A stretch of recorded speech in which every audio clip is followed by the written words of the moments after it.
আপনি চুলের যত্নে যত ভালো মানেরই তেল, হেয়ার প্যাক, হেয়ার সিরাম ইত্যাদি ইউজ করেন না কেন, একটা ভালো মানের শ্যাম্পু কিন্তু ভীষণ দরকার। কেননা খুব ভালো মানের তেল, প্যাক যত যাই কিছুই ব্যবহার করেন না কেন, এটা চুলের তো পুষ্টি যোগায়। তো আপনি যদি শ্যাম্পু যেটা ব্যবহার করবেন সেটা যদি ভালো মানের না হয়, তাহলে আপনার চুলে যে পুষ্টিটুকু জমা হবে ভালো তেল এবং হেয়ার প্যাক এগুলোর মাধ্যমে, সেগুলো কিন্তু একটা বাজে মানের শ্যাম্পু সম্পূর্ণ ধুয়ে ফেলবে। তাছাড়া যাদের চুলের কালার করা আছে, হেয়ার স্ট্রেট করা আছে, তাদের চুলেও যদি একটু ভালো শ্যাম্পু না পড়ে, তাহলে কিন্তু তাদের চুলের টেক্সচারটা পুরোপুরি নষ্ট হয়ে যাবে এবং চুলটা ড্যামেজড হয়ে যাবে। তো আমি একজন আরবালিস্টের পাশাপাশি আমি কিন্তু একজন প্রশিক্ষিত কসমেটিক্স ফর্মুলেটর। তো যে কোনো কসমেটিক্স বা প্রসাধনী তৈরির কিন্তু অবশ্যই কিছু নিয়ম আছে। তো এই নিয়মগুলোর মধ্যে প্রথম যে জিনিসটা সেটা হচ্ছে যে আমরা যখন কোনো কসমেটিক্স তৈরি করি, সেটা সাবান হতে পারে, শ্যাম্পু হতে পারে, বা আরও অনেক কিছু হতে পারে।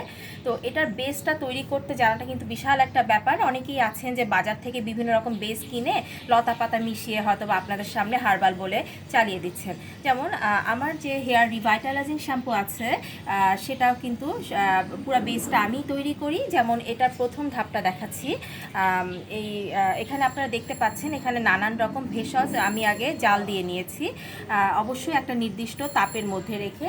এখানে যে ভেষজগুলো আমি ব্যবহার করেছি সে বলে রাখছি, সেটা হচ্ছে যে খুশকি দূর করার জন্য এখানে আছে নিম আছে, ভিঙ্গরাজ আছে, তুলসী আছে।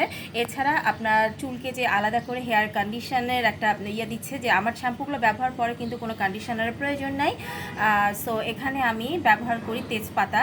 আপনারা জেনে অবাক হবেন যে তেজপাতা কিন্তু হেয়ার কন্ডিশনিংয়ের জন্য খুব ভালো একটা কাজ করে। তেজপাতা আছে, এখানে আদা আছে, লবঙ্গ আছে, আর আছে মেডিটেরিয়ান ভেষজ রোজমেরিটা কিন্তু এখানে আছে, যেটা আপনার চুল পড়ার হারটা কমিয়ে নতুন চুল গজাতে সাহায্য করে। এছাড়া এখানে আছে হেনা আছে, তারপরে এখানে জবা আছে, গাঁদা ফুল আছে, এরকম আরও নানান কিছু আছে। তো এটা কিন্তু প্রথম ধাপ, যে প্রথমে পানিটা প্রস্তুত করা। তারপরে আমি নেক্সট স্টেজে যাব, যে সেখানে হচ্ছে আমার শ্যাম্পু বেসটা নিজ হাতে তৈরি করতে হবে। এবং আমার শ্যাম্পু বেসটা আমি যেহেতু নিজ হাতে তৈরি করি, সো আমি কিন্তু জানি যে টপ টু বটম এখানে কী দেওয়া আছে। আর আমার শ্যাম্পুগুলো কিন্তু অবশ্যই সালফেট এবং প্যারাবেন ফ্রি, সো চুলের জন্য ভীষণ ভালো। আর আমার প্রত্যেকটা ব্যাচ শ্যাম্পু নামানোর পরে কিন্তু আমি নিজের জন্য একটু করে উঠিয়ে নেই, যাতে আমি বুঝতে পারি যে শ্যাম্পুর মানটা ঠিক আছে কিনা। তো এটা হচ্ছে ফাইনালি শ্যাম্পুর যে টেক্সচার, সেটা দেখতে পাচ্ছেন যে একটা ক্রিমি একটা টেক্সচার চলে আসছে। এই তো। তো এটা যেহেতু একটা হার্বাল শ্যাম্পু, সো এটা অবশ্যই সালফেট ফ্রি হওয়াতে এটা কিন্তু একদম প্রচুর যে ফেনা সেটা হবে না। আবার অনেকে বলেন যে রিঠার আর শিকাকাই জাল দিয়ে যে ফেনাটা হয়, সেটাতে নাকি হার্বাল শ্যাম্পু হয়। সেটাও কিন্তু পুরোপুরি হার্বাল শ্যাম্পু বলা যায় না, কেননা শুধুমাত্র রিঠা এবং যে শিকাকাই সেটার উপর বেস করেই যদি শুধু শ্যাম্পুটা তৈরি করি, তাহলে কিন্তু একেবারেই ফেনা হবে না এবং সেটা চুল রুক্ষ করবে। সো যে কোনো জিনিস যে কোনো প্রোডাক্ট ফর্মুলেশনের জন্য কিন্তু অবশ্যই প্রশিক্ষণের দরকার আছে। সেই প্রশিক্ষণের কাজটাই আপনার একটা ভালো প্রোডাক্ট আপনার হাতে তুলে দিতে সহায়তা করে।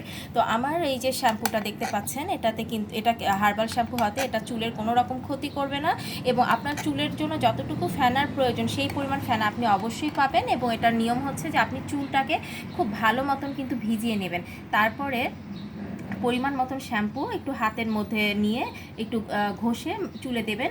অবশ্যই আপনার যতটুকু প্রয়োজন সেই পরিমাণ ফেনা আপনি পাবেন।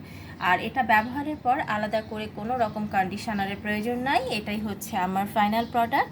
এটা হচ্ছে হেয়ার রিভাইটালাইজিং শ্যাম্পু। আপনার আলাদা করে চুলের কন্ডিশনারের যেমন প্রয়োজন নাই, সেরকম আপনার চুলটাকে একটা আলাদা সিল্কি লুক দিবে, চুল পড়া বন্ধ করবে, নতুন চুল গজাতে সাহায্য করবে। যাদের চুল অলরেডি ড্যামেজড হয়ে গেছে, হ্যাঁ, সেই ড্যামেজ চুলটাকে কিন্তু এটা রেজুভিনেট করবে। এরকম আরও নানান রকম গুণ আছে, এগুলো নিয়ে কিন্তু নানান রকম পোস্ট আমি বিভিন্ন সময় দিয়েছি।